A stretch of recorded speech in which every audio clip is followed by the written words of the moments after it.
struktur politik dan ekonomi Indonesia masa demokrasi terpimpin. Harapan Bung Karno bahwa undang-undang yang terbentuk nanti memuat nilai-nilai bangsa Indonesia, sehingga bisa menyelesaikan permasalahan yang dihadapi bangsa Indonesia. Presiden Soekarno mencoba mengusulkan pemikirannya dalam menyelesaikan permasalahan bangsa Indonesia melalui konsepsi yang dikenal dengan konsepsi Presiden 1957.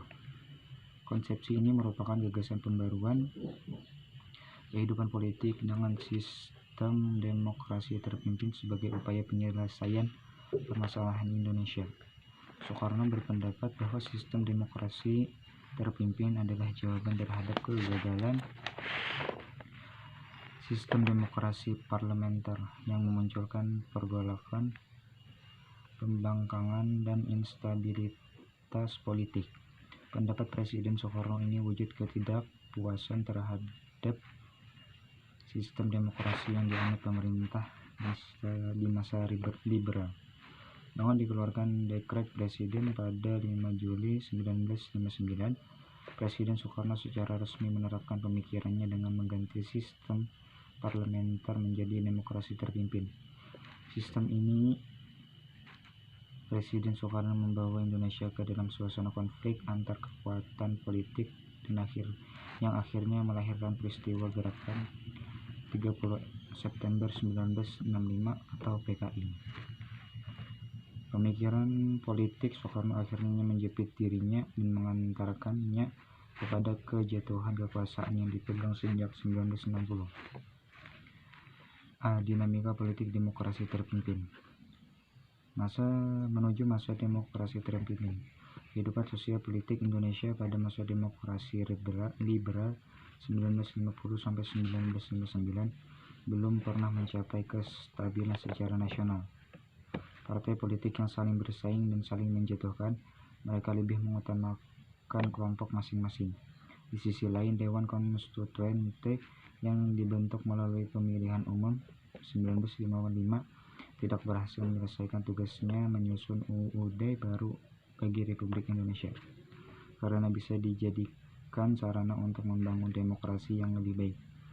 Hal ini seperti yang diungkapkan Presiden Soekarno bahwa era demokrasi raba-raba telah ditutup. Namun pada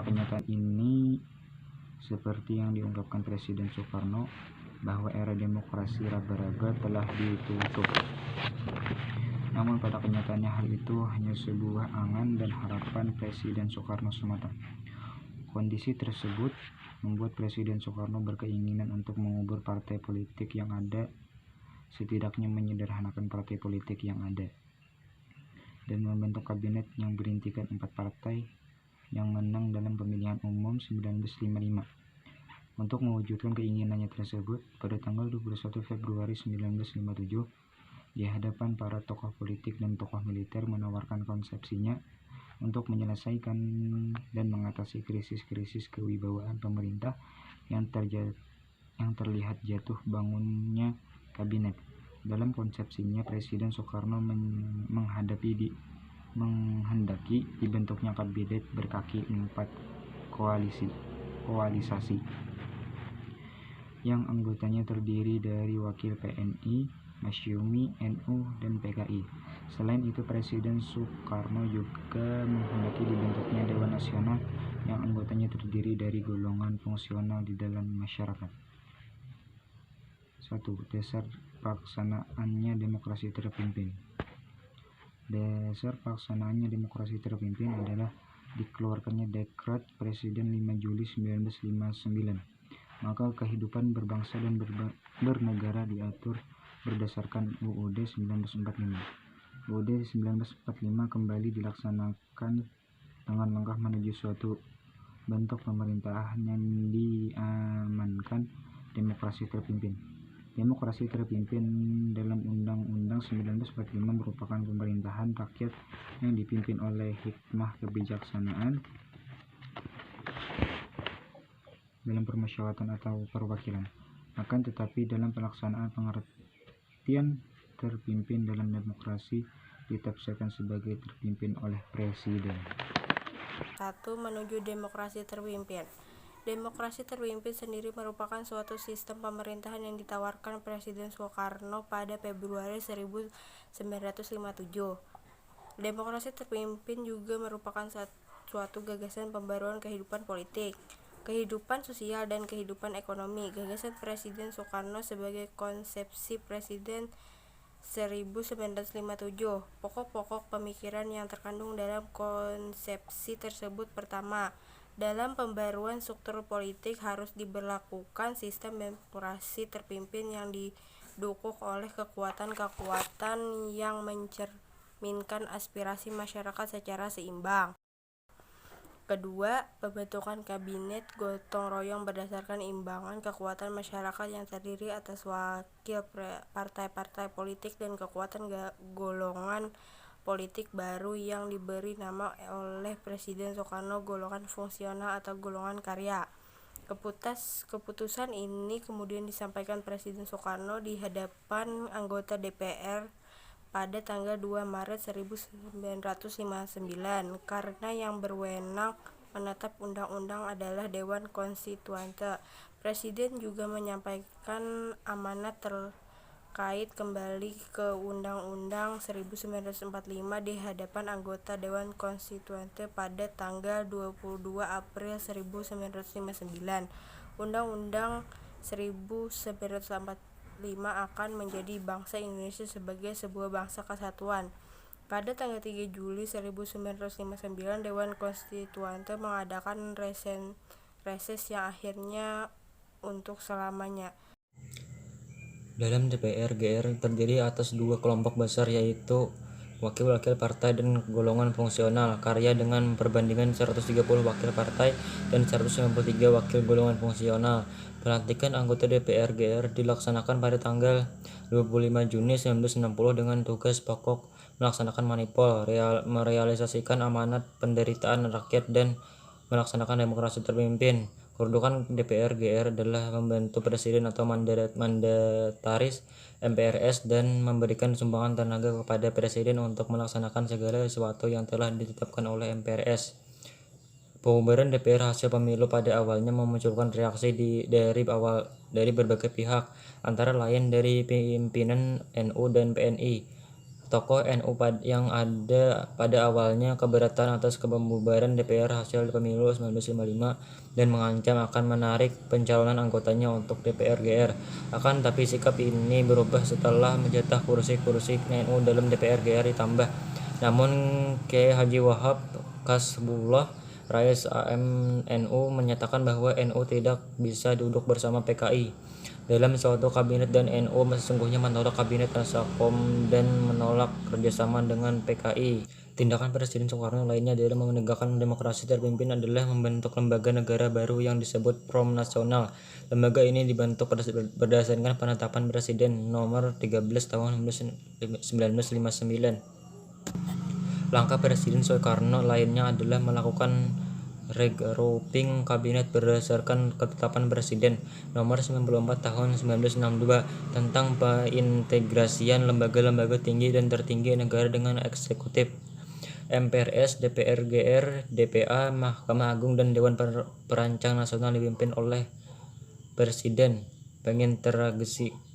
Pengintegrasian lembaga-lembaga tersebut dengan eksekutif membuat pimpinan lembaga tersebut diangkat menjadi menteri dan ikut serta dalam sidang-sidang kabinet tertentu, dan juga ikut merumuskan dan mengamankan kebijakan pemerintah pada lembaganya masing-masing. Selain itu, Presiden juga membentuk suatu lembaga baru yang bernama Musyawarah Pembantu Pimpinan Revolusi MPPR berdasarkan penetapan Presiden nomor 4/1962. MPPR merupakan badan pembantu pemimpin besar revolusi DPR dalam mengambil kebijakan khusus dan darurat untuk menyelesaikan revolusi. Keanggotaan MPR meliputi sejumlah menteri yang mewakili MPRS, DPR, GR, departemen-departemen dan angkatan, dan para pemimpin partai politik Nasakom. Peta kekuatan politik nasional. Antara tahun 1960 sampai 1965, kekuatan politik pada waktu itu terpusat di tangan Presiden Soekarno. Presiden Soekarno memegang seluruh kekuasaan negara dengan TNI, AD, dan PKI di sampingnya. TNI yang sejak kabinet di Juanda diberlakukan SOB, kemudian pemberontakan PPR RI dan Pemersta pada tahun 1958 mulai memainkan peranan penting dalam bidang politik.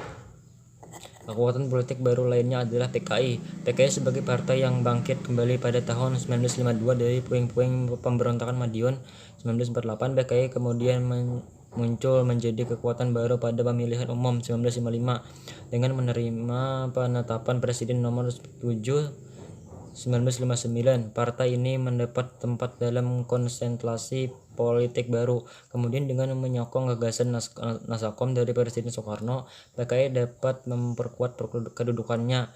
Sejak saat itu, PKI berusaha menyaingi TNI dengan memanfaatkan dukungan yang diberikan oleh Soekarno untuk menekan pengaruh TNI AD.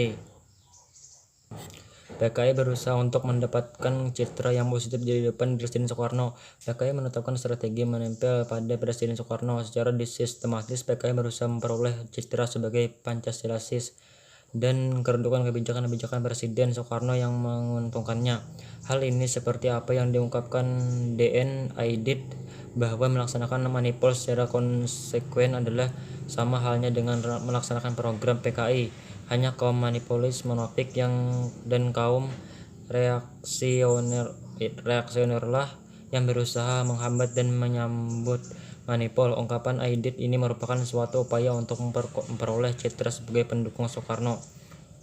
PKI pun melakukan berbagai upaya untuk memperoleh dukungan politik dari masyarakat. Berbagai slogan disampaikan oleh pimpinan PKI Aidit, siapa setuju Nasakom harus setuju Pancasila. Berbagai pidato Soekarno dikutip disesuaikan sedemikian rupa sehingga seolah-olah sejalan dengan gagasan cita-cita PKI. PKI terus meningkatkan kegiatannya dengan berbagai isu yang memberikan citra kepada PKI sebagai partai paling manipulis dan pendukung Presiden Soekarno yang paling setia. Ketika Presiden Soekarno gagal membentuk kabinet gotong royong Nasakom pada tahun 1960 karena mendapat tantangan dari kalangan Islam dan TNI AD, PKI mendapat kompensasi tersendiri dengan memperoleh kedudukan dalam MPRS, DPR, GR, DPA, dan pengurus besar Front Nasional serta musyawarah pembantu pimpinan revolusi MPPR.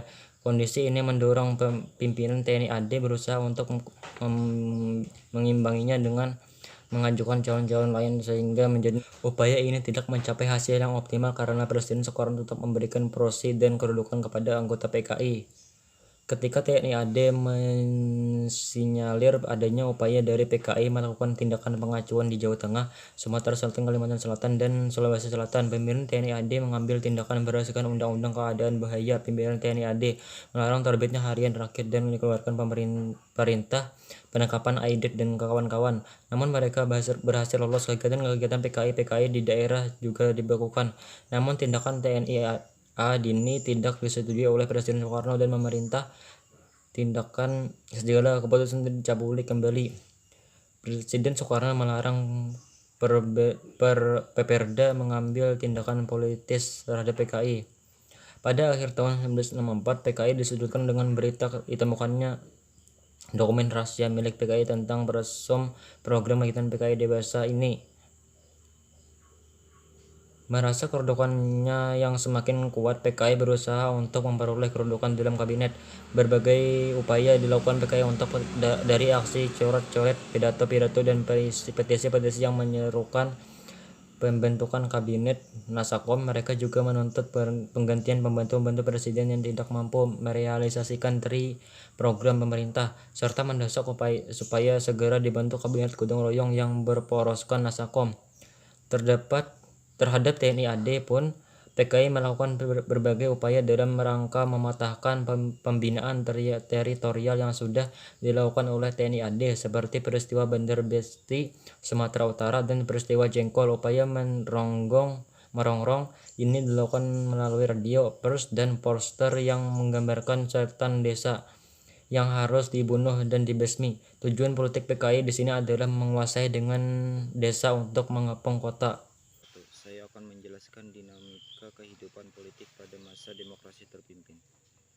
Dinamika kehidupan politik pada masa demokrasi terpimpin tidak lepas dari pelaksanaan demokrasi yang terpusat pada kepemimpinan Presiden Soekarno. Presiden Soekarno seolah menjadi aktor tunggal dalam kehidupan politik bangsa Indonesia. Banyak diwarnai dengan penyimpangan dan penyelewengan dalam pemerintahan.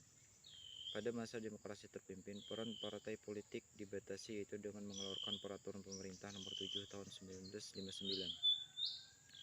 Presiden juga membentuk lembaga negara baru berdasarkan Peraturan Pemerintah Nomor 13 Tahun 1959 yang disebut Front Nasional yang diketuai oleh Presiden itu sendiri, yang bertujuan memperjuangkan cita-cita proklamasi dan cita-cita dalam Undang-Undang Dasar 1945. Presiden membentuk Resopim, Revolusi Sosialisme Indonesia dan Pimpinan Nasionalisme, pada tanggal 17 Agustus 1961 yang bertujuan memperkuat kedudukan Presiden Soekarno. Sedangkan arti ajaran Resopim yaitu seluruh unsur kehidupan bangsa dan bernegara harus dicapai melalui revolusi, dijauhi oleh sosialisme dan dikendalikan oleh satu pimpinan nasional yang disebut Panglima Besar Revolusi yaitu Presiden Soekarno. Presiden juga membentuk Nasakom, nasionalis, agama, dan komunis, yang bertujuan untuk menyatukan tiga pilar kekuatan politik nasional pada masa itu. Gagasan naskah dimanfaatkan oleh PKI untuk menguatkan keberadaannya dalam ranah politik di Indonesia. Mendengar hal itu, TNI memerintahkan pasukan untuk menangkap D.N. Aidit, ketua PKI, dan melarang penerbitan surat kabar harian rakyat. Perintah ini mendapat protes dari Presiden Soekarno yang akhirnya menimbulkan perseteruan antara TNI AD dengan tokoh-tokoh politik dan Presiden Soekarno. Perseteruan akhirnya diakhiri karena Indonesia saat itu sedang fokus menghadapi konfrontasi dengan Malaysia. Banyak kebijakan dan sikap pemerintah yang tidak sesuai dengan Pancasila dan Undang-Undang Dasar 1945. Contohnya, pengangkatan Soekarno sebagai presiden seumur hidup berdasarkan TAP MPRS nomor 3 MPRS 1963. Presiden membentuk MPRS berdasarkan penetapan Presiden nomor 2 tahun 1959, yaitu Soekarno mengangkat anggota MPRS dengan syarat setuju dengan manifesto politik yang seharusnya 1963. Presiden membentuk MPRS berdasarkan penetapan Presiden nomor 2 tahun 1959, yaitu Soekarno mengangkat anggota MPRS dengan syarat setuju dengan manifesto politik yang seharusnya pengangkatan anggota MPRS melalui pemilu. 3. Membentuk DPAS, Dewan Pertimbangan Agung Sementara berdasarkan PP Peraturan Pemerintah Nomor 3 Tahun 1959. Pembubaran anggota DPR hasil pemilu 1955 oleh Soekarno karena DPR menolak RAP BM yang diajukan pemerintah. B. Perkembangan ekonomi masa demokrasi terpimpin. Sejak diberlakukannya kembali UUD 1945, dimulailah pelaksanaan ekonomi terpimpin. Sebagai awal berlakunya herondering ekonomi, di mana alat-alat produksi dan distribusi yang vital harus dimiliki dan dikuasai oleh negara atau minimal di bawah pengawasan negara. Kondisi ekonomi dan keuangan yang ditinggalkan dari masa demokrasi liberal berusaha diperbaiki oleh Presiden Soekarno.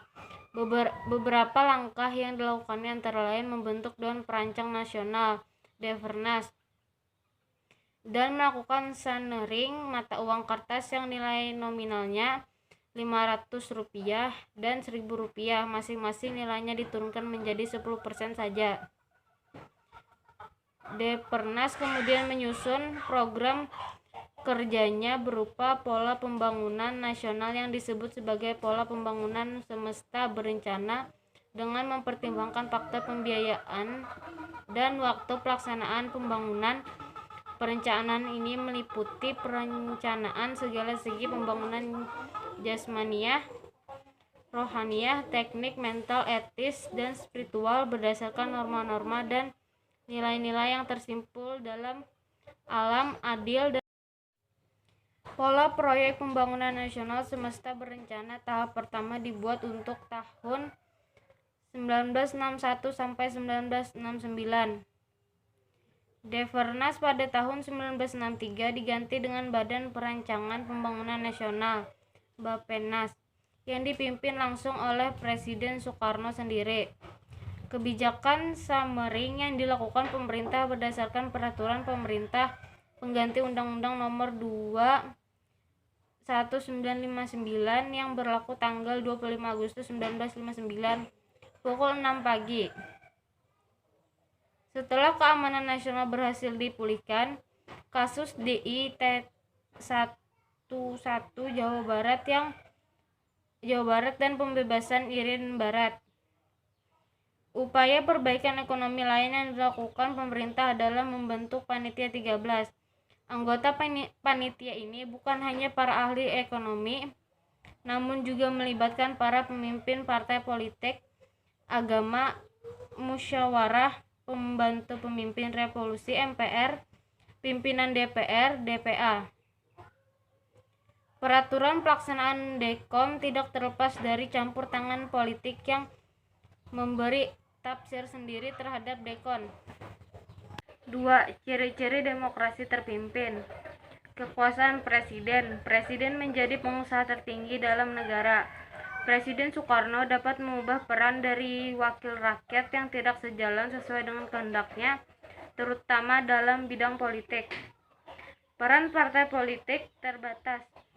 Keberadaan dari partai politik seolah-olah hanya sebagai pendukung berbagai kebijakan Presiden Soekarno. Peran militer semakin besar. Militer memiliki dua fungsi. 1. Berbagai garda pertahanan negara. 2. Berperan dalam pemerintahan.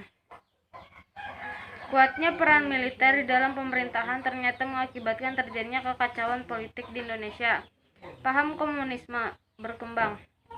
Dukungan PKI terhadap Presiden Soekarno mampu dimanfaatkan dengan baik hingga paham komunisme dapat berkembang pesat. Anti kebebasan pers. Pers yang berperan dalam politik sebagai penyambung suara rakyat dibatasi oleh pemerintah.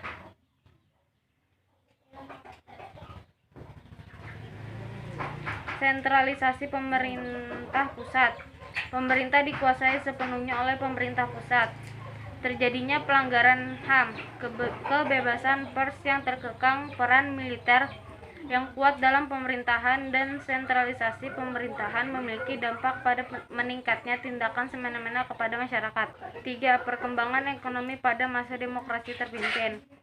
Pada masa demokrasi terpimpin, sistem ekonomi Indonesia mengalami perubahan dari yang awalnya ekonomi liberal berubah menjadi sistem ekonomi etatisme, di mana seluruh sistem ekonomi ini diatur dan dikuasai oleh pihak negara, baik itu dalam aspek sosial, ekonomi, ataupun politik.